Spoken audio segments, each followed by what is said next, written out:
네, 반갑습니다. 자, 오늘 이제 건축법을 하실 텐데, 건축법 내용이 굉장히 많아요. 양이 많기 때문에 욕심을 내지는 마시고요. 오늘 하시는 내용을 우리가 3월 달에 꼭 가지고 오겠다, 이런 각오로.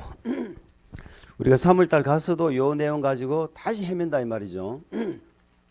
그래서 힘든 거예요. 양이 많기 때문에. 그래서 오늘은 건축 절차를 위주로 이렇게 전개를 하도록 하겠습니다. 자, 작년 시험 문제도 우리 건축법이 한두 문제 정도는 조금 어렵다 이런 생각이 드는 부분도 있을 수는 있어요. 그러나 건축법이 그닥 그렇게 어렵게 출제되는 파트는 아니에요. 7문제가 나오는데 적어도 5문제 이상은 맞출 수 있는 법입니다. 양은 굉장히 많아요. 근데 만약에 어렵게 출제하려면은 한도 끝도 없어. 자, 우리 건축법은 일단 뭐를 이해하셔야 되느냐면요. 자, 우리 건축법이 뭐 하는 법이냐? 적용 대상부터 알아야 됩니다. 건축법이 적용되는 대상은 크게 3개로 나눠서 정리할 겁니다. 자, 첫 번째는 건축법이 적용되는 대상물이고요. 두 번째는 이 물을 뭐 할 때, 건축할 때 적용하는 법이겠죠. 그래서 건축법이 적용되는 행위가 뭐냐? 세 번째는 건축법이 적용되는 지역이 어디냐? 요 세 가지를 우리는 기억하셔야 되고, 당연히 여기서 우리 시험에서 많이 나올 때는 여기서 2문제 이상이 나와요. 여기서 2문제 이상이 나와. 그러니까 여기가 제일 중요한 부분입니다. 자, 건축법이 적용되는 대상물은 당연히 무슨 물이겠어요? 네, 건축물이겠지요. 그럼 우리 건축법은 건축물에 대해서 왜 건축법이라는 법이 있을까? 가장 첫 번째 건축법이 존재하는 목적은 건축물을 어떻게 하는 거다? 안전하게 짓는 데 목적이 있습니다. 안전하게 짓는 게 목적이에요. 그래서 건축물 구조의 안전, 건축물 구조의 안전 기준을 정하고 있어요. 그 기준이 너무 많아요. 근데 그 기준은 건축사들이나 필요한 거지 우리 중개사한테 필요한 게 아니거든. 그런데 우리 시험에서 그 기준을 물어봐요. 한두 문제씩 물어봐요. 어렵게 물어보면 맞추기 힘들어요. 두 번째는 건축물이 대지 위에 올라가겠죠. 그래서 뭐도 안전해야 돼? 대지도 안전해야 된다 이 말이죠. 그래서 대지의 안전기준 또 이런 것들을 정하고 있습니다.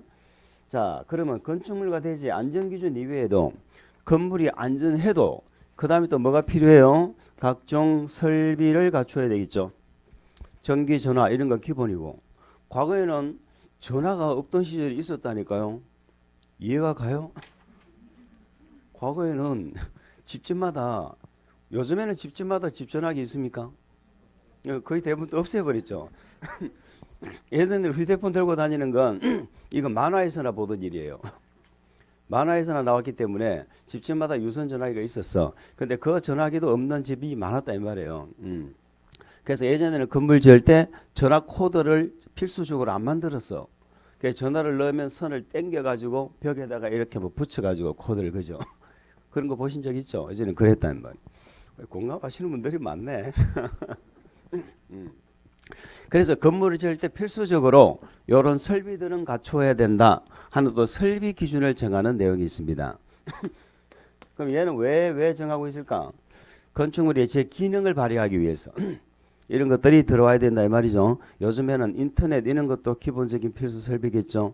지능형 홈 네트워크 이런 것들.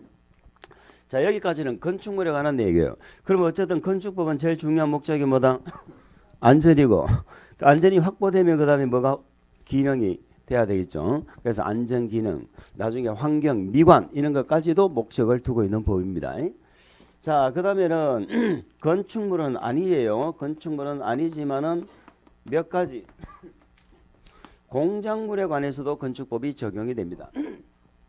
우리 건축법은 건축물에 적용하는 법이지 공작물에 적용되는 법은 아니거든. 근데 몇 가지는 적용한다고. 몇 가지는 적용한다. 그 내용을 우리는 공부하실 거예요. 그런데 이건 과거에는 우리 시험에 안 다뤄지다가 최근에 들어서서 우리 시험에 한 2번 물어봤어요. 근데 요거는 7월 달에 가서 해도 돼. 아니 9월 달에 가서 해도 돼. 한 방에 그냥 외워. 한 방에. 그러니까 이런 것들은 전혀 신경 쓸 필요가 없어요. 우리한테 중요한 건 건축물이 중요합니다. 이 대지도 뭐 크다 우리 시험에서 최근에 뭐 잘 안 물어보고 있는데 얘까지는 우리가 이제 물어볼 수가 있어요. 자, 설비에 있어서는 가장 대표적인 설비가 승강기. 이 부분이 우리 시험에서 과거에는 다뤄졌는데 또 최근에 그닥 또 안 다뤄지고 있는데 여기서 하나 물어볼 게 있어. 최근에 개정된 게 있거든. 다른 자격 시험에서도 한번 물어본 게 최근에. 자, 그러면 최근에 우리 시험에 늘 물어보는 거요. 건축물이죠. 건축물에 관해서 늘 물어봤고. 자, 뭐 어려운 내용은 없어. 이런 것들은 이제 정리하면 되고. 자, 두 번째는 건축법이 적용되는 행위입니다. 건축법은 당연히 건축물을 뭐 할 때 적용을 할까요? 네, 건축할 때 적용을 하겠지요. 근데 건축뿐만이 아니고 건축물을 크게 뜯어 고칠 때도 적용합니다. 대수선. 대수선 어디서 들어봤지요? 그 다음에 건축물의 용도를 뭐하는 것? 용도를 변경하는 것. 요 세 가지 행위에 건축법이 적용이 돼요. 뭐 당연히 작년에 건축 용도 변경 또 우리 시험에 물어봤습니다. 그러니까 이 행위 자체는 우리 시험에 뭐 매년 물어본다고 생각하고 정리해야 돼. 근데 올해는 건축법을 완전히 작사를 내야 되겠다 하면 여기서 안 나올 수도 있어요. 그럼 이상한 데서 끄집어 내는 거야. 그럴 때는 그냥 눈 감고 찍는 거야. 그럴 때는 방법이 없어요. 자, 세 번째는 건축법이 적용되는 지역인데요. 우리가 건축법은 당연히 우리나라에서 적용하는 법이겠죠. 근데 적용 지역을 정해놓고 있다는 건 건축법이 전면적으로 적용되는 지역도 있고요. 자, 건축법이 다 적용된다 이 말이에요. 그럼 이런 복잡한 도시적 있죠? 이런 동네는 건축법이 일일이 다 적용하는 거야. 건축법을 일일이 적용한다는 건 우리 공법은 규제하는 법이죠. 그 건축법으로 일일이 건물을 규제를 한다는 거예요. 도시적 같은 경우는. 근데 저 사람 몇 명 안 되는 집 몇 채 없는 시골은 그럴 필요 없죠. 그래서 도시지역이 아닌 지역은 일부 규정을 적용을 하지 않는 경우도 있다 이런 얘기입니다. 일부 규정을 적용하지 않는 지역도 있다. 그러면 도시지역은 전면적 적용지역은 당연히 도시지역이라는 얘기겠죠. 우리가 도시지역이라는 용도지역은 무슨 법에서 나왔어요? 무슨 법에서 공부했어? 국토개법에서 했잖아. 용도지역 관리계획 내용 1번이잖아. 국계법의 용도지역이요. 이제 그렇게 이해해야 돼요. 그러면 도시지역이 아닌 지역은 어디예요? 도시지역이 아닌 지역 비도시지역이 어디야? 관농자지. 시골지역에서는 지구단위계획구역이 지정되어 있으면 전면적으로 적용을 합니다. 자, 지구단위계획구역이란 의미가 뭘까요? 앞으로 개발을 하겠다는 뜻이죠. 개발을 하겠다. 그럼 앞으로 이렇게 기억하세요. 우리 건축법에서는 관농자의 지구단위계획구역이 지정되었다. 그럼 무슨 지역하고 같다? 도시지역하고 같다. 요렇게 일단 기억해 주세요. 세 군데가 나옵니다. 우리 건축법에서 관농자의 지구단위계획구역 지정되었을 때 도시지역처럼 취급하는 데가 세 군데가 나오는데 그냥 우리는 시골에 이 얘기가 지정되면 도시지역처럼 취급한다 이렇게 기억해 버리세요. 자, 두 번째는 시골이라도 건축법이 다 적용되는 지역이 있어요. 그게 동업지역이에요. 시골에 동이나 업은 번화가죠. 동이나 업은 번화가잖아. 요런 동네는 건축법이 다 적용돼요. 그러면 동업은 전면적 적용된다는 말은 어디서는 전면적으로 적용이 안 된다는 말하고도 같아? 면지역이 되겠지요. 면지역 이렇게 생각하시면 돼요. 그럼 시골의 면지역에서는 건축법의 일부가 적용을 안 합니다. 아시겠죠? 동업까지는 전면적 적용을 해요. 그런데 이 동이나 업이 만약에 섬이죠. 섬이라면 이때는 인구가 500인 이상일 때만 적용을 해요. 섬에서 동업은 섬에서는 500인 이상일 때만. 그럼 우리는 뭘 기억하셔야 돼? 전면적 적용지역을 기억을 해야 되겠지요. 그러면 이 전면적 적용지역이 아니면 일부 규정은 적용을 안 한다. 이렇게 가야지. 아시겠죠? 전면적 적용지역이 아니면 일부 규정은 적용 안 하는데 그 적용 안 하는 게 6개가 있거든. 그럼 우리 시험 칠 때까지 요 6개는 또 알고 가야 돼. 자, 이렇게 해서 여기까지가 건축법이 적용되는 대상입니다. 자, 이렇게 건축법이 이런 데 적용이 돼. 그러면 이제 그 다음에는 이제 적용 대상에 해당되면 건축법에 따라서 건물을 지어야 되겠죠.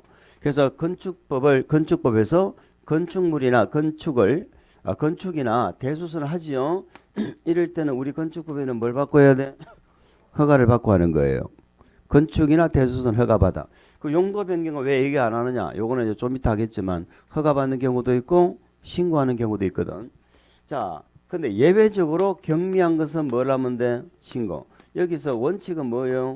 허가가 원칙이고. 자, 경미한 것은 예외적으로 신고를 하면 허가를 받은 것으로 본다. 본래 허가 대상이지만 신고하면 허가를 받은 것으로 보는 경우가 있다 이 말이에요. 그리고 우리가 일반 건축물이 아닌 무슨 건축물도 있어요? 가설 건축물도 있습니다. 이 가설 건축물도 허가를 받는 것이 있고 신고를 하는 게 있어요.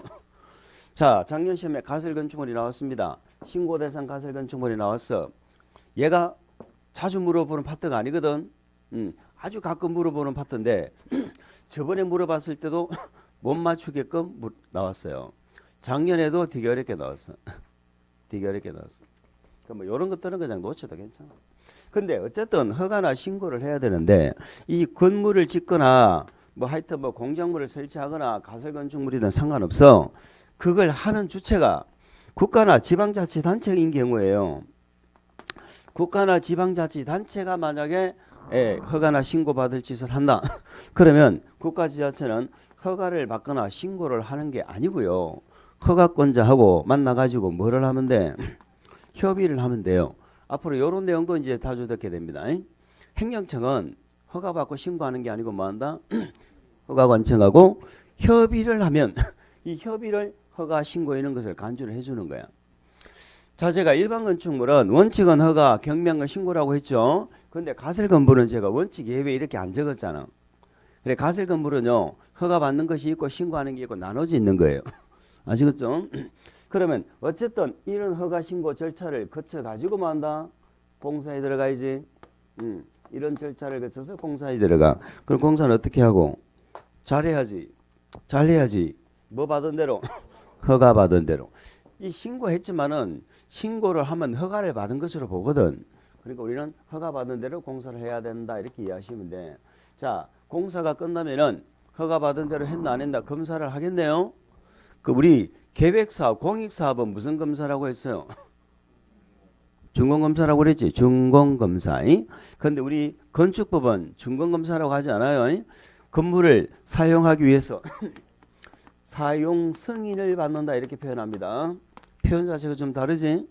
그럼 이제 허가권자가 검사를 해서 아무 문제가 없으면 허가 받은 대로 됐으면 사용하라고 승인을 하겠지. 그럼 사용하는 거야. 여기까지가 뭐다? 여기까지가 건축 절차예요. 오늘의 우리 학습 목표 여기까지야. 그러면 우리 요 뒤에 각종 건축물을 짓는데 기준이 있죠. 기준이 많이 있단 말이에요. 그 기준에서 한 2문제 내지 많이 나올 때는 뭐 3문제까지도 나와. 절반 정도까지도. 그러면 거기는 요 기준에서는 그닥 어렵게 출제되는 되지는 않아요. 근데 가끔 어떻게 한다고? 이 기준에서 어렵게 내버리는 경우가 있어. 어렵게 내버리는 건 뭐다? 어느 누구도 이것은 공부하지 않았을 것이다. 건축법에서 이것까지 공부한다고 난리쳤다면은 그때는 다른 과목은 아무것도 공부를 못했을 것이다. 이런 전제하에서 문제를 내는 경우도 있다. 뭐 그건 어쩔 수 없어. 그럼 건축법 우리는 7문제 중에 한 5문제 정도는 맞춘다.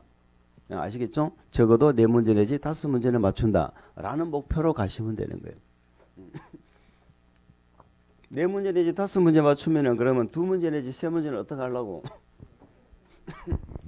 찍는 거지. 그래서 평소에 찍는 연습을 많이 해야 돼요. 자, 우리 교재는 어디부터 보느냐? 441페이지부터 봅니다. 441페이지부터 봅니다. 자, 건축법의 제정 목적이 나와요. 이 법은 건축물의 밑줄, 대지, 구조, 설비 3개를 괄호로 묶으세요. 대지, 구조, 설비 3개를 괄호. 그 다음에 기준 밑줄. 자, 그 다음에 용도 등 밑줄. 이것을 뭐 하고 있다? 정하고 있다. 자, 우리 건축법은 뭐 하는 법이다? 이런 건축물이나 건축물의 구조, 대지, 설비 이런 것들의 안전기준, 기준을 정하고 있는 법이야. 그리고 또 뭐도 정하고 있다고? 건축물의 용도도 정해요. 건축물의 용도를 이 밖에 나가면 건물들이 많지요. 이 용도가 뭘까 하는 걸 총 29가지로 분류를 해놨어. 아시겠죠? 그럼 그 29가지 용도의 분류에 안 들어가는 건물도 있을까 없을까? 있어. 자꾸 새로운 건물이 탄생을 하니까. 있지만은 대부분 29가지 용도로 이렇게 분류를 건축법에서 해놨습니다. 다음에 기회 있으면 한번 보실 거예요. 이런 것들을 정하여 보세요. 맨 처음에 건축물의 뭐가 목적이요? 안전 밑줄. 두 번째 목적이 뭐야? 기능 밑줄. 441페이지 맨 밑에 재정 목적 보시는 겁니다. 재정 목적. 다시 한번 볼까요? 건축물의 대지구조 설비 3개를 가로로 묶어주세요. 대지구조 설비에 뭐를 정한다고? 기준을 정하고 있고, 이게 건축 기준이죠. 용도 등을 정하고 있죠. 용도 등 거기까지 밑줄. 첫 번째 목적이 건축물의 안전, 그 다음에 목적이 기능입니다. 여기다가 뭐까지 목적으로 정하고 있다? 환경, 미관까지도 목적을 두고 있다는 것입니다. 그런 것까지도 고려해서 건축법이 제정되는 거예요. 자, 궁극적인 목적은 결국은 뭐다? 공공복리 정신이 되겠지요. 됐습니다. 우리 목적은 우리 시험에 뭐 한번 물어본 적 있습니다만 크게 중요한 건 아니고, 이 법이 이런 목적을 갖고 있구나 라고 이해하시면 됩니다. 자, 그러면 이제 지금부터 우리 건축법의 적용 대상물이 나올 텐데, 자, 제가 지금 정리하는 순서하고 우리 책의 순서가 조금 다를 수는 있어요. 그렇지만 그 중에서 얘들 중에서 뭐를 하는가를 우리가 지금 알고 계시면 돼. 맨 처음에 대지가 나오죠. 자, 요거 대지가 왠지 우리 시험에 안 다뤄지고 있습니다. 우리는 대지라는 용어를 어디에서 한번 들어봤어요? 무슨 법? 정비법에서 들어봤죠? 정비법에서 대지는 뭐예요? 어디에 들어갔다고요? 개론? 개론법에서 들어봤어요? 개론법에서. 우리가 쓰는 이건 이 법에서 저 약속하는 용어라니까. 우리 정비법에서도 대지라는 용어를 정했죠. 정비법에서 정한 용어는 사업을 하기 전에 땅은 토지, 정비사업으로 조성된 토지는 대지. 그 법에서 약속한 거예요. 또 우리 건축법에서도 대지를 약속하는 거야. 그리고 건축법에 가면 나중에 대지란 말이 나오거든. 그래 건축법에서 말하는 대지는 건축물을 지을 때 어디까지를 대지의 범위로 할 것이냐. 우리 여기서 말하는 대지는 대지의 뭐를 정하는 거다? 범위를 정하는 거예요. 건물을 지을 때 어디까지를 대지로 보고 건물을 지을 거냐 이 말이에요. 아시겠죠? 그래서 우리는 우리 건축법은 하나의 필지를 하나의 대지의 범위로 본다 이런 얘기입니다. 그래서 1필지 1대지의 원칙이에요. 그리고 거기 뭐라고 적어놨어? 자, 대지는 공간정보 구축 관리 등에 관한 법률에 따른 필지 동그라미 치세요. 자, 필지가 무슨 법에 나와요? 필지란 말은 무슨 법에 나와? 또 개론법에 나온다 그러지. 또 개론법에. 개론은 법이 아니에요. 법 이름이. 공간정보법에 나오는 거라니까. 공간정보법. 아시겠죠? 만약에 우리 시험에 개론법에 따른 필지 이름 틀려. 공간정보법에 따라서 각 필지로 나누어진 토지. 그래서 하나의 필지를 우리는 뭐라고 한다? 하나의 대지라고 한다. 이런 얘기입니다. 넘겨보세요. 자, 다음의 토지는 둘 이상의 필지를 하나의 대지로 하거나 하나 이상의 필지의 일부죠. 일부를 하나의 대지로 할 수 있다. 자, 그럼 원칙은 한 필지를 하나의 대지로 하는 건데 예외가 있다 이런 얘기죠. 예외가 있다. 그럼 예외는 뭘까? 한 필지가 아닌 게 예외죠. 그럼 예외는 두 개가 있는 거예요. 두 필지 이상. 두 개 이상의 필지죠. 두 개 이상의 필지를 하나의 대지로 한다. 그럼 요거는 예외 맞죠? 두 필지, 세 필지, 네 필지를 하나의 대지로 한다. 요거는 예외 맞는 거야. 그런데 필지의 일부죠. 하나 이상의 필지의 뭐 일부. 자, 한 필지의 일부 예외 맞죠? 두 필지의 일부 예외 맞죠? 그런 얘기예요. 이걸 하나의 대지로 보는 경우도 있다 이 말이에요. 그래서 거기 제목만 기억하시면 돼. 둘 이상의 필지를 하나의 대지로 할 수 있는 게 1번. 제목에만 기억하면. 2번. 하나 이상의 필지의 일부죠. 일부를 대지로 하는 경우. 그런데 우리 시험에 이걸 한번 물어볼 건데 잘 안 물어보네. 어쨌든 요것은 우리가 지금 공부할 내용은 아니다. 그죠? 지금 공부할 내용은 아니고 매년 물어보는 내용부터 일단 잡는 게 중요합니다. 일단 대지는 여기 이 정도 기억합니다. 한 필지를 하나의 대주로 하는데 예외가 있다. 두 필지 이상을 대주로 보는 경우도 있고 필지의 일부를 대주로 보는 경우도 있다. 이런 얘기가 되겠습니다. 자, 대지는 그 정도 보고요. 우리 건축물 나오죠. 건축물 보겠습니다. 이 건축물이 중요하죠. 자, 건축물이란 토지에 정착하는 공작물 돼 있죠. 그걸 괄호로 묶으세요. 토지에 정착하는 공작물. 자, 그 두 번째 줄 보면은 지하나 고가의 공작물 괄호 묶으세요. 지하나 고가의 공작물. 자, 무슨 말인지 이런 얘기입니다. 건축물은 우리가 이미 국계법에서 이런 말을 들어봤어요. 국계법에서 인공을 가하여 제작한 시설물, 이걸 뭐라 불러? 공작물. 사람이 만든 시설물은 다 공작물입니다. 그러면 건축물도 사람이 만들었지요. 그래서 건축물도 사람이 만든 공작물입니다. 이런 얘기죠. 그러면 건축물이란 뭐냐? 건축물이란 공작물 중에서 이렇게 돼 있잖아요. 공작물 중에서 이렇게 생긴 게 건축물이거든. 그런데 이 공작물을 두 개로 나누는 거야. 첫 번째, 토지에 뭐하는 공작물? 토지에 정착, 글자가 안 적어지네. 토지에 정착하는 공작물이 있고, 두 번째는 토지에 정착 안 하는 공작물이 있다. 정착 안 한다고 해서 이게 뭐 돌아다니는 게 아니고, 예전에 그 애니메이션 돌아다니는 집 이름이 뭐예요? 영화 하울이야? 하울이. 그때 정신없이 봤는데 난 저기 뭔가 싶어 정신없이 봤는데 하여튼 재미는 있더라고. 여기 정착 안 한다는 말이 막 돌아다닌다는 얘기가 아니고요. 지하나 고가에 있다는 거예요. 지하나 어디 있어요? 고가. 지하나 고가에 있는 공작물 두 가지로 나눈다는 얘기지. 그러면 토지에 정착하는 공작물이 건축물이 되려면 반드시 필수 조건이 뭐예요? 지붕이에요. 지붕이 없는 것은 건축물이 아닙니다. 아시겠죠? 그래서 지붕은 반드시 있어야 돼. 그래서 지붕과 이렇게 돼야 돼. 지붕과. 그런데 지붕은 하늘이 떠 있을 수는 없지요. 그래서 기둥이 이렇게 받쳐질 수도 있지요. 또 뭐가 받쳐질 수도 있어? 벽이 받쳐줄 수도 있다. 그러면 기둥이 받쳐줘도 건물이고요. 벽이 받쳐줘도 건물이에요. 그래서 지붕과 기둥 또는 벽입니다. 여기는 또는이 돼야 돼. 그래서 지붕과 기둥 또는 벽 이렇게 생긴 걸 우리는 건축물이다. 이렇게 표현합니다. 아시겠지요? 그러면 만약에 우리 건축법에서 건축물을 묻는데 기둥하고 벽이 두 개가 다 있어야 돼. 그러면 틀리는 거라니까. 기둥만 있어도 건축물이고 벽만 있어도 건축물이에요. 그거 지붕은 꼭 있어야 돼. 그래서 지붕이나 이러면 또 돼야 안 돼. 지붕은 꼭 있어야 되고 지붕과 기둥 또는 벽이 있는 것 이걸 건축물이라고 합니다. 우리가 이제 이렇게 공부하시다 보면 우리가 민법 판례를 공부하다 보면은 좀 헷갈릴 부분이 있어요.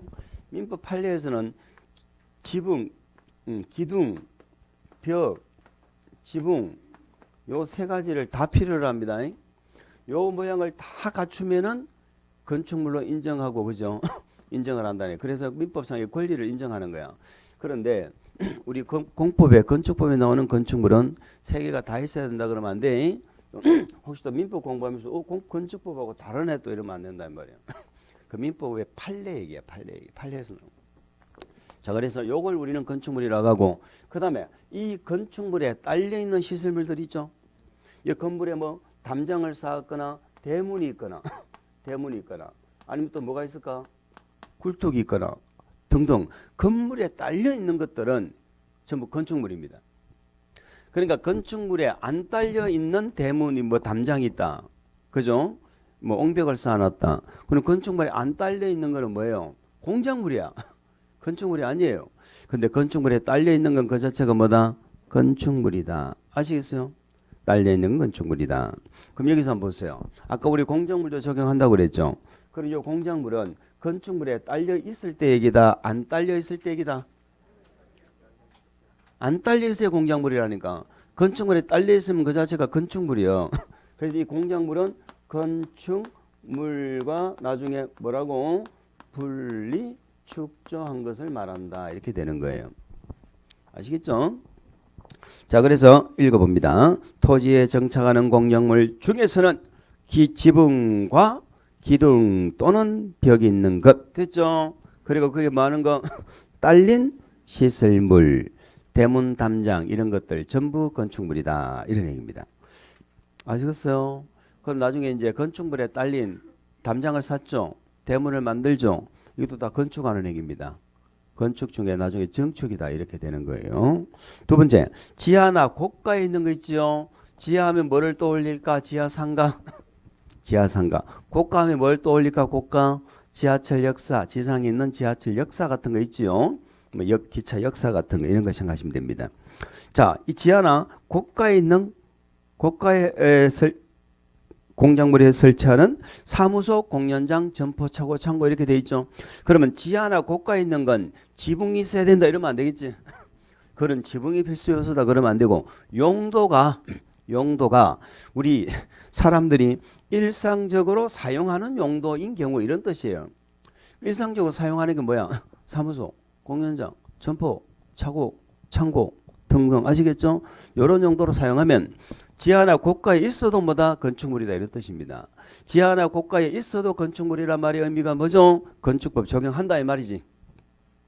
그러니까 지하상가도 건축법 다 적용합니다. 지하철 역사도 다 적용하는 거예요. 고가에 있는 공작물 다 건축법 적용한다 그런 뜻입니다. 자, 사무소, 공연장, 점포차고, 창고 돼 있죠. 이제 그 밖에 대통령령으로 정하는 거 돼 있죠. 그 대통령까지 몰라도 만약에 우리 시험에 나오면 고가에 있는 점포, 고가에 있는 사무소 이렇게 나온다 이 말입니다. 그러니까 그 정도 한번 눈으로 익혀주라는 거지. 그걸 뭐 굳이 암기하라는 그런 뜻은 아니에요. 한 번만 읽어볼까요? 사무소, 공연장, 점포, 차고, 창고. 같이 읽으세요. 시작. 사무소, 공연장, 점포, 차고, 창고. 빨리 한두 번만 읽으면 머릿속에 들어와. 점포, 차고, 창고.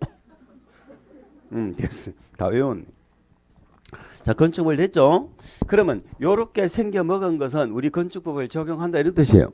우리 건축법에서 건축법은 건축물에 적용을 하거든. 근데 이 적용하는 건축물은 요렇게 생긴 것을 말한다 이런 뜻입니다. 토지에 정착하는 거하고 지하나 고가에 있는 것. 자, 그런데 말입니다. 우리 책은 저 뒤에 어디 아까 보니까 적혀 있던데 찾을란가 모르겠다. 참 찾아볼게요.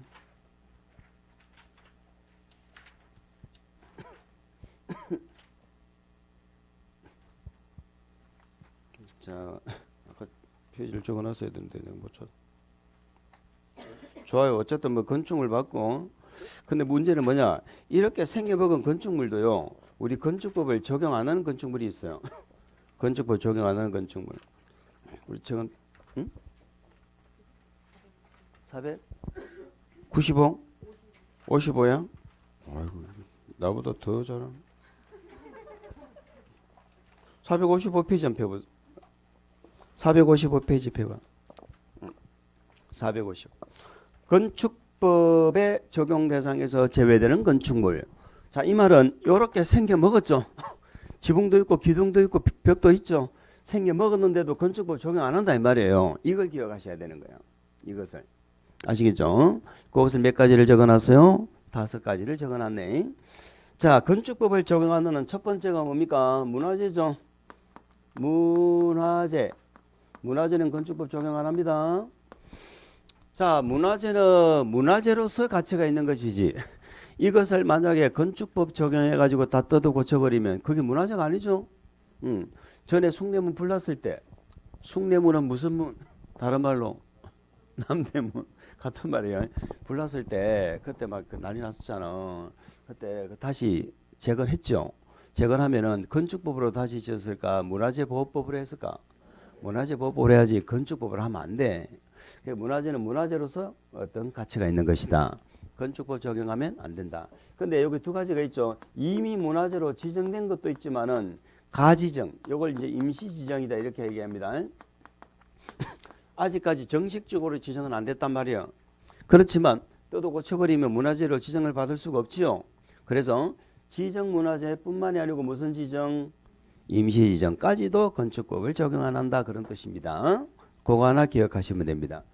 자, 두 번째는 철도나 궤도, 선로 부지 안에 있는 거죠.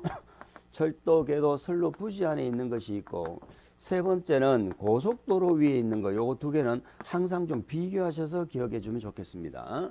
철도, 궤도, 선로 부지. 우선 뭐 고속도로부터 먼저 얘기해 볼까? 고속도로 위에는 무슨 건물이 있어요?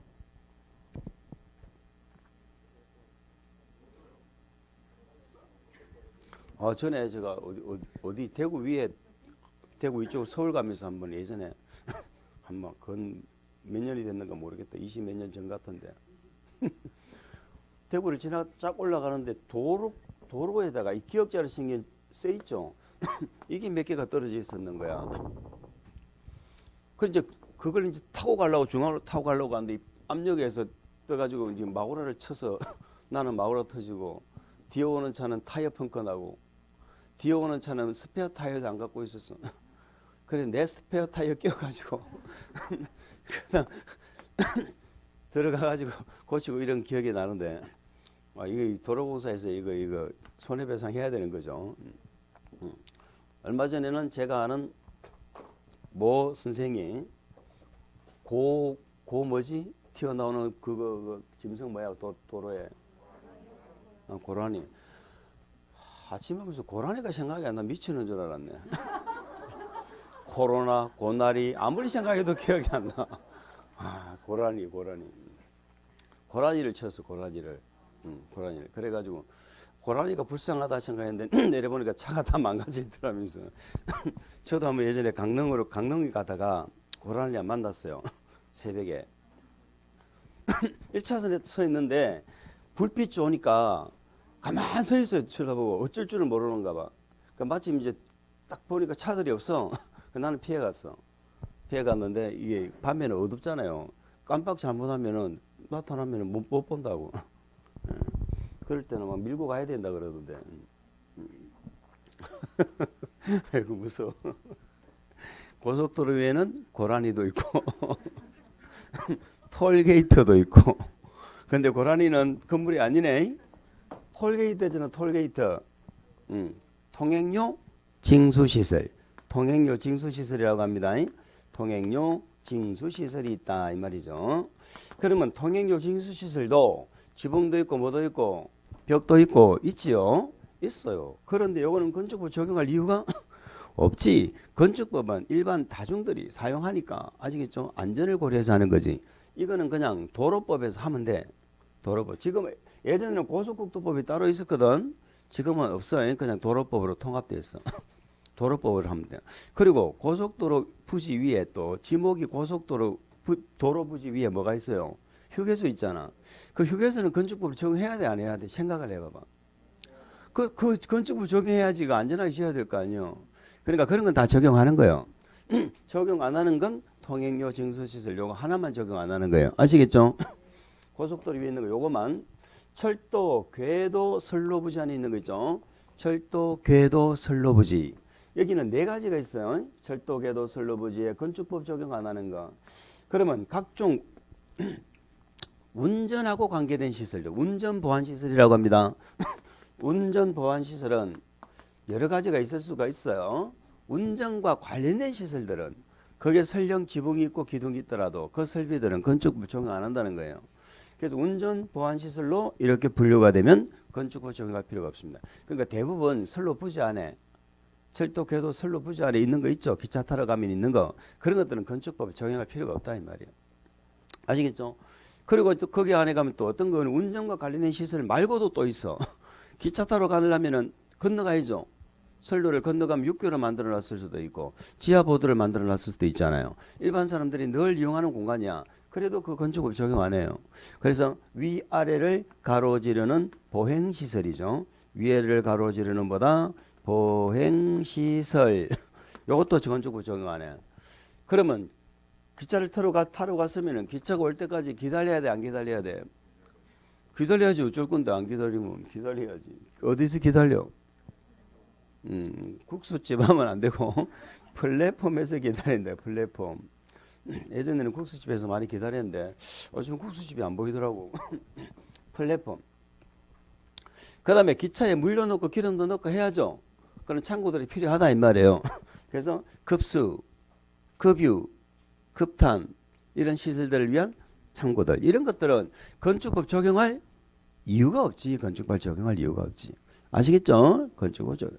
그래서 우리가 기차 타러 가는 거 한번 생각해 볼까요? 각종 운전 보안 시설 또 건너간다.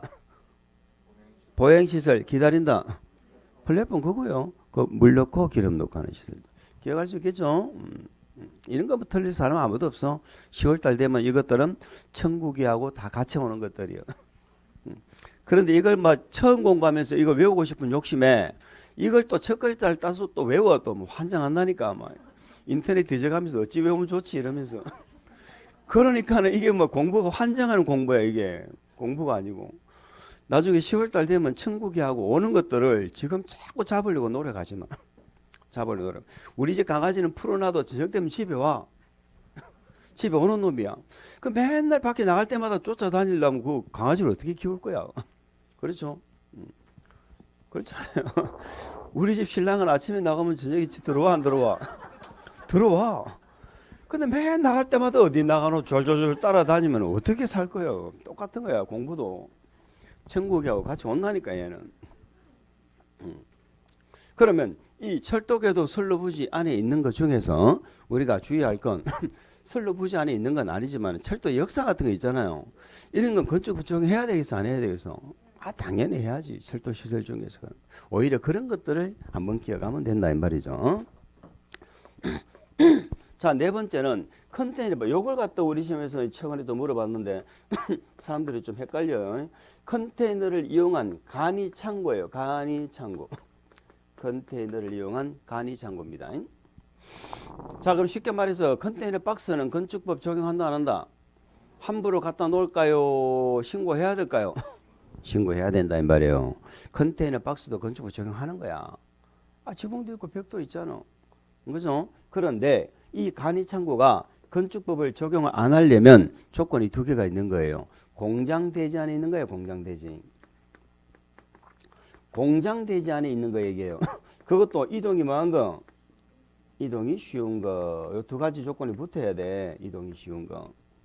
그러니까 공장대지 안에서 각종 부품을 싣고 이리저리 옮겨 다니면서 작업하는 거 있죠?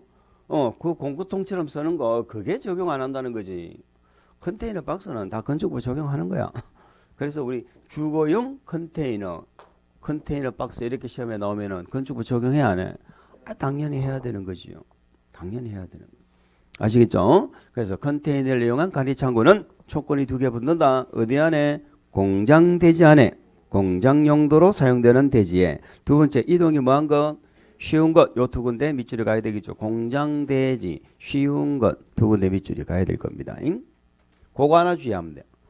그리고 또 최근에 또 생긴 내용 중에 하천구역 안에 수문조작실 있죠. 수문조작실. 하천구역입니다. 하천구역. 하천구역이란 것은 하천법이 적용되는 땅이에요.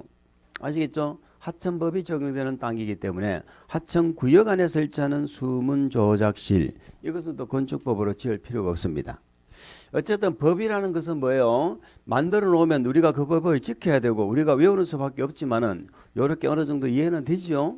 이런 것들은 건축법으로 지을 필요가 없는 건물들이다. 이런 얘기입니다. 그러면 여기에 없는 것은 다 적용해야 돼야 되겠죠. 이런 것들은 적용 안 한다고 돼 있으니까 나머지 다 적용하는 거야. 예를 들어서 전통 건조물 적용할까 안 할까? 전통 한옥 다 하는 거야. 전통 사찰 이걸 우리가 판단하면 안 돼요. 전통 사찰은 안 해도 될 것 같은데 이러면 안 된다. 그럼 빨리 국회의원이 돼야지. 대통령이 되든가. 대통령도 한번 못 해보면서 그죠? 자, 됐습니다. 그래서 우리는 지금 뭐 공부했어? 건축물. 그 다음에 뭐? 대지. 자, 건축물이 중요합니다. 건축물. 대지도 한번 물어볼 수 있는 내용이고. 자, 그 다음에 또 우리 교재는 또 뭐가 나오면 공작물이 나오죠? 공작물이나 건축물로 취급하는 공작물 돼 있는데 거기에 잠깐 돌아와야죠. 443페이지로 다시 돌아오세요. 거기 보면은 공작물 나오죠? 한번 읽어볼까요? 그 공작물 축조할 때 돼 있는데 괄호 안에 뭐라고 돼 있어요? 건축물과 밑줄, 건축물과 분리. 다른 거 아무것도 모르셔도 돼 지금. 그거 하나만 기억합니다. 자, 그다음에 특별자치도지사, 특별자치시장 돼 있죠. 특시특도. 자, 특시특도는 지자체가 자치단체가 지밖에 없죠. 얘는 무조건 나오는 거야. 그럼 우리는 시군구청장 있는데 지금 몰라도 돼. 요거는 아직까지 우리가 몰라야 돼. 그다음에 신고란 말이 동그라미 치세요. 신고. 그러니까 우리 건축법에 적용되는 공작물은 허가받고 짓는 게 없어요. 건축법의 공작물은 다 신고하는 거야. 신고 대상이요. 근데 요 신고 대상 공작물은 건축물에 분리축조한다. 건축물에 딸려 있는 것이다. 그러니까 분리 동그라미, 신고 동그라미. 이번 진도는 그것만 기억하세요. 밑에 박스를 물어보는데 그거는 아까 말씀드렸죠. 7월달, 9월달에 가서 한 번만 들어도 되는 거니까 지금은 신경 쓸 필요가 없다. 넘어갑니다. 자, 그 다음에 우리 넘기니까 오른쪽 페이지. 일단 필요한 게 7번에 주요구조부 나오죠. 그 놈은 좀 기억하고 갑시다. 주요구조부가 뭐예요? 말 그대로 중요한 구조부야. 건물이 안 자빠지고 서 있으려면 중요한 구조부가 6개가 있는데 일단 서 있는 놈이 2개가 있어요. 건물을 받쳐줄 때 서 있는 놈은 뭐가 받쳐? 기둥하고 벽이지 벽. 기둥하고 벽. 아시겠죠? 기둥하고 벽이 주요 구조부야. 기둥하고 벽. 근데 이런 조적벽이나 우리 경량 칸막이 막아놓은 거 있죠? 요거는 주요 구조부 아니고 힘을 받는 벽, 그 내력벽이라고 하는 거야. 내자가 무슨 내자예요? 견딘다는 뜻이죠.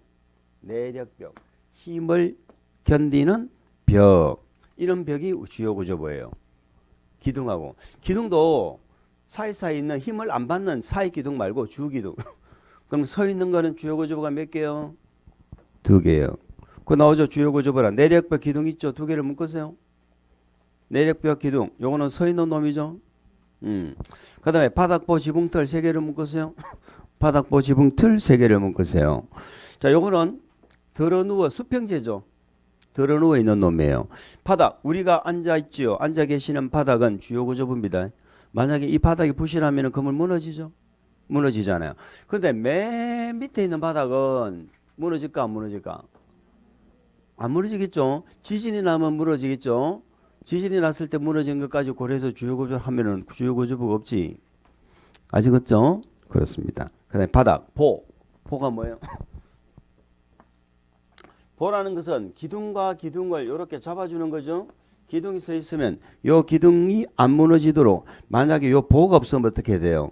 기둥이 제대로 안 서 있겠죠. 그래서 기둥과 기둥이 안 무너지도록 잡아주는 수평제. 요걸 보라고 합니다. 그죠? 우리는 크면서 많이 들어봤죠. 니는 우리 집에 대들보다 이런 말 많이 들어봤어요. 엄마가 그런 얘기 안 해주던가요? 웬만하면 한두 번씩 해주는데 이게 큰 보야. 들보. 이거 들보라고 하는 거야. 큰 들보. 대들보야. 그런데 요렇게 또 보와 보를 또 이렇게 잡아주는 수평제가 있어. 직각으로. 보와 보를 잡아주는 건 요거는 작은 보야. 요 작은 보는 주요 구조부가 아니에요. 요 큰 보만 주요 구조부야. 아시겠죠? 그 다음에 지붕틀. 지붕틀이란 건 아시죠? 지붕을 받쳐주는 틀. 지붕을 받쳐주는 거. 지붕 그 위에다 지붕을 얹을 거 아니야. 지붕틀 위에다가. 그러니까 우리는 지금 한옥을 생각해야지. 이런 콘크리트 건물 생각이 잘 안 떠올라. 그죠? 한옥을 떠올리면 됩니다. 지붕을 받쳐주는 지붕틀. 자, 지붕이 주요 구조부예요. 지붕틀이 주요 구조부예요. 지붕틀이야. 틀. 지붕이 아니라니까. 지붕틀이 주요 구조부입니다. 나중에 이런 주요 구조부를 뜯어 고친다. 이런 걸 크게 수선한다. 대수선이라 부르는 거야. 나중에. 뭐 말인지 아시겠죠? 그러면 지붕은 대수선에 안 들어간다는 얘기잖아. 지붕틀이 주요 구조부다. 그럼 요 3개는 수평제다. 수평제. 그래서 얘들을 바보지 이렇게 부릅니다. 바보지. 공법 시간에 가끔 수평제가 나오지요. 뭐 엎드려 잔다든가 이런 수평제 아닙니까? 바보지. 바닥보 지붕틀. 자, 그래서 서 있는 거 2놈. 들어놓여 있는 수평제는 3놈. 그렇죠. 여기다가 우리 건축법의 안전은 화재가 났을 때하고 안전이 가장 중요합니다. 그래서 화재와 관련돼서 밖으로 대피하는 계단이 있어야 되겠죠. 주계단, 주계단. 그래서 세 개로 나눠서 기억했네. 세 개로 서 있는 거 두 개, 내력벽 기둥. 아시겠죠? 들어놓여 있는 거 세 개, 바보지. 그 다음에 주계단. 이렇게 해서 우리는 얘들을 주요 구조라고 합니다. 다만 보세요. 다만. 기둥은 기둥인데 무슨 기둥? 사익 기둥. 바닥은 바닥인데 맨 밑에 바닥 이런 거 주요 구조 아니야? 보는 본데 작은 보. 차양이 뭔지 아시죠? 차양 햇빛 가리개. 그 다음에 옥외 계단. 집 밖에 계단이죠. 집 밖에 있는 계단 이런 것들은 주요 구조부 아니야? 집 밖에 있는 계단은 아니고 주계단. 이렇게 기억하시면 됩니다. 자, 그래서 주요 구조부를 잘 기억을 해 주시기 바랍니다. 넘어갔어요. 자, 우리는 지금 무엇을 보셨나 한번 확인을 해볼까? 우리는 뭘 봤어요? 일단 건축물 봤지요. 대지 봤지요. 공작물 봤지요. 이 건축물의 주요 구조부까지 봤네. 뭐 설비는 지금 뭐 안 보셔도 돼. 설비는 일단 몰라도 되고. 자, 봤습니다. 이제는 건축이 나왔죠. 건축이 나왔습니다. 이제는 건축법에 적용되는 행위가 나오는 거예요. 건축, 대수선, 용도 변경. 자, 이런 것들은 무조건 맞춰야 되는 겁니다. 건축은 몇 개예요? 5개네. 밑줄 신축, 증축, 개축, 재축. 그리고 마지막에 뭐 이전. 요 5개를 건축이라고 합니다. 이전. 결론적으로 한번 물어볼까요? 이전은 건축이다 OX. 오, 작년 시험 문제야. 아시겠죠? 이것도 작년 시험에 나온 거야. 이전이 나왔어. 어쨌든 그렇습니다. 그 밑에 박스 해보시면 밑에 심화학습 이렇게 나와져 있죠. 그 신축, 증축, 개축, 재축 돼 있는데 책에 나와 있는 걸 참조하시면서 프린터를 같이 참조하시면서 그렇게 보시면 돼요. 자, 우리는 신축, 증축, 개축, 재축, 이전 요 5가지를 건축이라고 합니다. 자, 신정계재리 5개를 건축이라고 한다. 아시겠죠? 5개가 다 건축하는 행위예요. 자, 그러면 신축이라는 것은 새로 짓는 거지요. 새로 짓는 것이니까 요 신축이란 건 딱 3가지 말고는 신축이 없다 이런 얘기입니다. 3가지만 신축이에요. 당연히 새로 짓는 것, 다시 말해서 무슨 대지에 건축물이 없는 나대지. 건축물이 없는 대지, 이게 나대지입니다. 건축물이 없는 대지에 새로운 건축물이 새로 축제된다, 축조된다. 나대지 하면은 무조건 뭐다? 이거는 신축입니다. 뭐를 짓더라도 신축이 되는 거야. 그러면 나대지가 아니면은 신축이 아니라는 얘기 아닙니까? 근데 나대지가 아니더라도 신축이 되는 경우가 있지. 그럼 여기는 부속 건축물 있죠. 부속 건축물이 있는데 무슨 건축물이 들어가면 주된 건축물이 들어가면 이게 또 신축이 되는 거예요. 주된 건물이 있는데 부속이 들어가면 그건 신축이 아니에요. 근데 부속 건축물만 있는데 주된 게 들어간다. 이게 신축입니다. 우리 뭐 책이 안 나와 있으면 그냥 프린터 참조하시면 돼요. 부속 건물만 있는데 주된 게 들어간다. 이게 신축이에요. 그러면 아예 나대지거나 부속 건물만 있는데 주된 게 들어가거나 이러면 신축이 되는데, 그러면 이미 주된 건물이 있었다면은, 다시 말해서 이 기존에 주된 건축물이 있었다면은 신축이 되느냐 안 되느냐 이런 얘기예요. 이때는 신축이 안 되지. 기존 건물이 있다면. 단 이걸 뭐 해버리면 없애버리면 돼. 과거에는 철거라고 그랬는데 지금은 해체한다 이렇게 표현합니다. 해체. 이 건물을 해체를 해버리고 다시 지으면 되는 거야. 다시 짓는데 조건이 더 있어요. 종전 건물 규모를 초과해야 돼. 종전 규모보다 뭐 해야 돼? 초과. 더 크게 지어야 된다고. 그러니까 전부를 해체해도, 이 해체 앞에 제가 띄운 이유가 전부를 해체하는 거거든. 전부를 해체해도 종전 규모 범위 안에서 다시 지으면 그건 신축이 아니에요. 종전 규모 안에서 원래 있던 건물이니까. 원래 있던 거니까. 그 전부를 해체하고 종전보다 더 크게 지어야지만이 이게 신축이 되는 거야. 뭐 말인지 아시겠어? 근데 말이죠. 만약에 전부를 해체 안 하고 일부만 해체했어. 일부만 해체해가지고 종전보다 더 크게 지었어. 만약에 종전 규모 안에서 지으면 전부 해체든 일부 해체든 종전보다 안 크게 지으면은 그거는 신축이 아니요. 더 크게 지었을 때가 신축이 되는데 전부 해체하고 더 크게 지으면 신축. 일부만 해체했단 말은 밑에 기초는 그대로 뒀죠. 생긴 모양은 그대로 두고 올라갔을 때는 이때는 증축이 되는 거예요. 나중에 더 크게 짓는 형태가 되는 거예요. 뭐 말인지 아시겠죠? 이런 차이가 있습니다. 그러면 전부 해체냐 일부 해체냐에 따라 다른데 우리 시험은요. 전부 해체 일부 해체 안 나오고 그냥 기존 건축물을 해체하고 이렇게 나온다니까. 기존 건축물을 해체하고 더 크게 지었어. 이렇게 나와. 그럼 뭐예요? 신축이야. 다시 말해서 일부를 철거했다는 말이 안 나오면 전부 철거한 거라니까. 그냥 철거했어 그러면 다 한 거야. 일부를 철거했으면 일부 철거했다고 이렇게 표현해 줘야 된다는 거예요. 아시겠죠? 그것만 주의하시면 돼. 그러면 신축이 되려면 전부를 해체하고 종전 규모보다 더 크게 지었을 때 우리는 뭐라고 한다? 신축. 전부란 말이 없어도 신축. 일부를 철거하고 더 크게 지었으면 증축이 되는. 증축이란 건 더 크게 짓는다는 거죠. 그러면 요거는 나대지에 짓는 건 증축이 될 수 없죠. 무조건 증축부터는 기존 건물이 있어야 돼, 없어야 돼? 있어야지. 없으면 신축이니까. 이거는 다 기존 건물이 있는 상태에서 뜯어 고치는 거야. 기존 건물이 있는 상태에서 뜯어 고치는데 증축이란 건 기존 건축물이 있는 상태에서 있는 대지에서 얘기입니다. 기존 건축물이 있는 대지에서 뭔가가 더 커지면 그게 증축이에요. 커지는 건 두 가지가 있죠. 옆으로 커지는 거, 위로 커지는 거. 우리도 1년 동안 공부하면 증축이 돼, 안 돼? 증축이 됩니다. 우리는 위로 증축돼, 옆으로 증축돼. 그 증축이요. 근데 그런 경우도 있어. 옆으로도 증축 안 됐어. 위로도 당연히 증축 안 됐어. 저울이 올라가면 키로수가 올라가. 이런 거 있죠? 그런 건 내부 증축이라고 하는 거예요.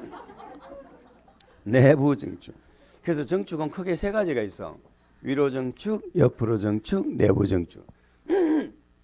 자, 옆으로 증축되는 건 면적이 증축되는 거야. 면적이 늘어나는 건 옆으로 늘어나는 거야. 근데 우리가요, 나중에 이제 건축법을 나중에 뒤에 가면 다음 3월달 과정에서 공부하시겠지만, 하나의 건축물에는 면적의 종류가 3개가 있어. 위에서 내려다 봤죠? 요거는 많이 들어봤죠? 봤을 때 보이는 면적이 무슨 면적이야? 무슨 이게 연면적이요? 건축 면적이지. 위에서 내려봤을 때 요거는 건축 면적이 보이잖아. 1층 바닥, 2층 바닥, 3층 바닥, 바닥 면적 있죠? 그럼 바닥 면적이야. 그 바닥 면적을 다 합하면은 그게 연면적이에요. 그래서 하나의 건물에는 면적이 몇 개? 3개가 있다고. 이해하죠? 그러면 만약에 건축 면적이 커졌어. 증축일까요? 위에서 내려다 보니까 옆으로 더 커진 거야. 이게 옆으로 증축이잖아. 다 증축이지. 그러면 바닥 면적이 커졌어. 증축일까요? 자, 이런 건물이 있어요. 중간에다가 한 층을 막았어. 바닥이 생겼지. 증축입니다. 물론 층수도 늘어났지만 바닥도 늘어났잖아. 복층을 만들었어. 복층을 만들었어. 바닥 생겼죠. 증축입니다. 이게 내부 증축이야. 다시 말해서 외관상으로 안 커졌어. 근데 내부적으로 증축이 이루어진 거야. 그럼 이것도 증축이야. 그러면 바닥 면적을 다 합한 거 연면적이 증가돼서 증축입니까? 바닥 면적 합한 게 연면적이잖아. 그러니까 바닥 면적이 늘어나면 당연히 뭐도 늘어나? 아니 늘어나지. 그래서 우리 건축법에는 이 바닥 면적이라는 말은 지금 안 적어놨어. 건축 면적, 연면적이 늘어난다. 이렇게 돼 있다니까. 그러면 이거 건축 면적, 연면적을 외울 필요는 없어요. 그냥 면적이 늘어나면 증축인 거야. 아시겠죠? 무슨 면적이든지 면적이 늘어나면 다 증축인 거야. 그다음 위로 증축되는 건 뭐가 커지는 거예요? 높이 아니 뭐 요것도 다 증축이야. 방금 요것도 이렇게 막으면 요것도 증축이야. 한 개층을 사실상 막아서 두 개층으로 만들어서 외관에서 안 커져도 요것도 증축인 거예요. 당연히 층수나 높이가 증가되면 당연히 증축. 자, 건축물의 높이가 단순히 증가했습니다. 증축이다, 증축 아니다. 증축이요, 증축. 높이가 증가해도 증축, 층수가 증가해도 그게 증축인 거예요. 여기 이제 법에만 나와 있고 우리 판례에서 나온 내용은 아까 우리가 건축물이 있는데 담장을 쌌죠. 대문을 만들죠. 이것도 다 건축물이라고 그랬죠. 이것도 다 증축인 거예요. 아시겠죠? 건축물이 있는 대지에 담장, 대문을 축조하는 행위도 뭐다? 증축이다. 일부를 철거하고 더 크게 지으면 뭐다? 증축이다. 하여튼 뭐가 더 늘어나면 증축인 거예요. 뭐가 더 늘어나면. 아시겠죠? 그래서 증축 보세요. 증축이란 기존 건축물이 있는 대지에서 건축물의 건축면적 연면적 괄호 묶으세요. 여기 옆으로 늘어나는 거죠. 바닥 면적 없어도 연면적 속에 바닥 면적이 들어있는 거예요. 446 밑에 심화학서 파란 박스. 층수 또는 높이 괄호 묶으세요. 이건 위로 커지는 거죠. 됐습니다. 자, 그럼 보세요. 개축과 재축은 종전보다 커지면 돼, 안 돼? 보세요. 종전보다 커지면 증축이라니까. 그러니까 개축과 재축은 종전보다 커지면 돼, 안 돼? 안 된다 이 말이에요. 그래서 개축과 재축의 공통점은 자, 요 세 가지 공통점은 종전보다 뭔가가 더 커지는 게 없어야 된다. 커지면 증축이다 이렇게 되는 거잖아요. 좋습니다. 개축부터 5분만 쉬었다가 보겠습니다.